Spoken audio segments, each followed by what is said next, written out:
तो आज का सत्संग जिस वाणी पे करेंगे, बहुत सुंदर वाणी है मेरे भाइयों। अगर ये वाणी आपने समझ ली तो कोई काल का दूत आपको भरमा नहीं सकता।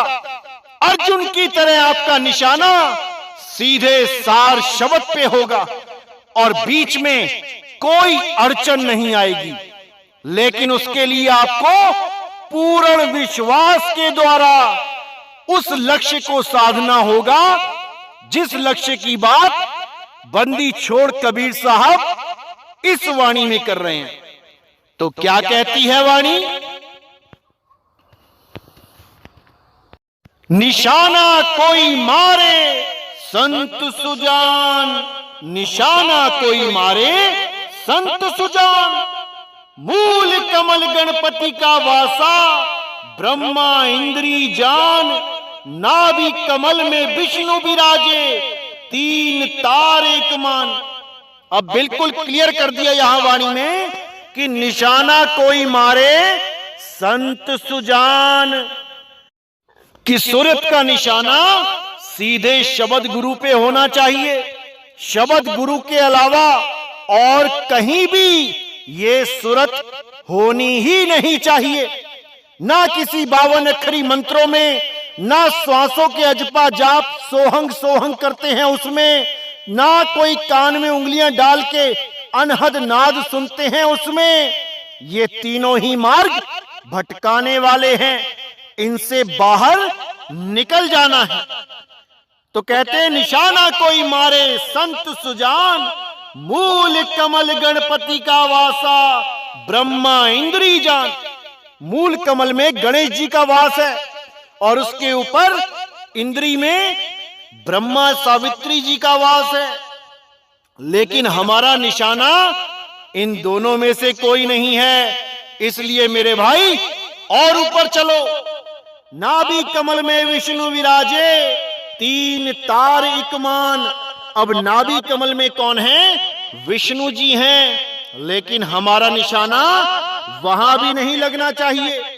अब आगे कहते हैं हृदय कमल शिव शक्ति विराजे, कंठ सरस्वती ज्ञान।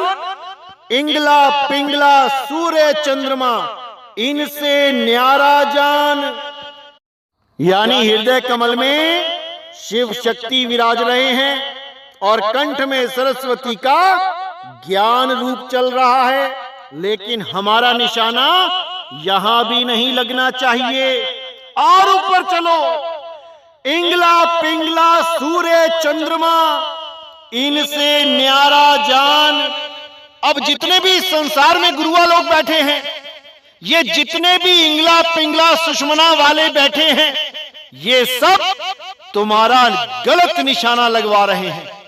तुम त्रिकुटी में निशाना लगा के बैठे हो, इंगला पिंगला में निशाना लगा के बैठे हो। अरे भाई, वहां पे काल का वास है। वहीं ये छुपा हुआ बैठा है कौन? काल निरंजन, जिसके लिए बोला गया जन्मे मरे जीव 84, काल निरंजन डाली फांसी। इस काल निरंजन से बचना है मेरे भाइयों, बचना। क्योंकि इसका सबसे बड़ा जाल यही है कि ये अपने ही गुरु के रूप के दीदार करा देता है आपको। जिस भी गुरु से आपने नाम लिया है, उसी की शक्ल धारण करके सामने खड़ा हो जाता है और आप उसके पैर पड़ जाते हो कि गुरुजी आ गए, गुरुजी आ गए। अरे भाई, वो काल निरंजन है, वो गुरु नहीं है। क्योंकि कबीर साहब ने हर चीज क्लियर कर रखी है। इस काल से बचने का हर तरीका बता रखा है। इस काल के सारे भेद खोल रखे हैं। अरे तुमसे कहूं मैं नाम विचारी, ना वो ज्योत ना पुरुष ना नारी। ना तो वो ज्योत है और ना ही पुरुष और नारी है। तो ये काल निरंजन तुम्हें या तो ज्योत के दीदार करा देता है, तुम्हारी आंखों के बीच में ज्योत प्रकट कर देता है, और जो गुरु से प्रेम कर बैठते हैं उनके आगे गुरु रूप धारण करके बैठ जाता है। यानी कि जो लोग ये जानते हैं कि गुरु कोई शरीर नहीं होता है, उसके सामने तो ये ज्योत बन के बैठ जाता है, ताकि किसी को शक ना हो कि गुरु तो शरीर होता नहीं है, ये शरीर कहां से आ गया। लेकिन इतना समझ में नहीं आता कि गुरु कोई ज्योत भी नहीं है। यहीं पे अटक जाते हैं ये लोग, यही धोखा खा जाते हैं। लेकिन कबीर साहब ने बिल्कुल स्पष्ट कर दिया है, जिसके लिए बाबा नानक भी कहते हैं, मन तू ज्योत स्वरूप है, अपना मूल पछाण। ये मन ही ज्योत स्वरूप है भाई, परमात्मा ज्योत स्वरूप नहीं है। समझ जाओ मेरे भाइयों, इसको समझ जाओ। तो कहते हैं, इंगला पिंगला सूर्य चंद्रमा, इनसे न्यारा जान, रूप नाल निरंजन वासा, त्रिकुटी ओम स्थान। तीन लोक में धर्म निराजा, बसे मध्य स्थान, पच्छु सोहंग शब्द होते हैं, दक्षिण रारंकार। तो यहां बिल्कुल क्लियर कर दिया कि रूप नाल निरंजन वासा। नाल कौन सी है? यही सुषमना नाड़ी ही वो नाल है। इसी में सारा खेल चलता है काल भगवान का और माया का। इसी नाड़ी में जितने भी जीव आज तक गए हैं, एक भी बाहर नहीं निकल पाया। इसीलिए साहिब कह रहे हैं, रूप नाल निरंजन वासा, त्रिकुटी ओम स्थान। ओम का जाप करके भी त्रिकुटी से न्यारे नहीं हो पाओगे। तीन लोक में धर्मन राजा, ये धर्मन कौन है? यही काल भगवान है।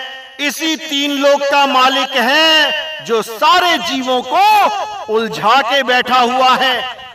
तो आगे क्या कहते हैं वाणी में? तीन लोक में धर्मन राजा, बसे मध्य स्थान।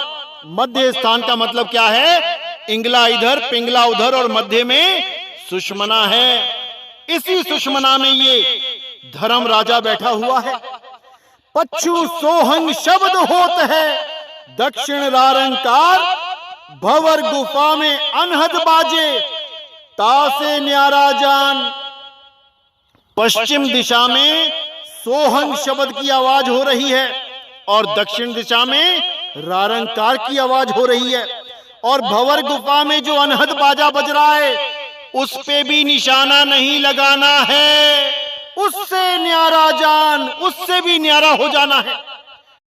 तो आगे कहते हैं, परम पुरुष धर अधर तार जहां, कोट भानी उजियार, कहे कबीर सुनो भाई साधो, पद पावे निर्वाण।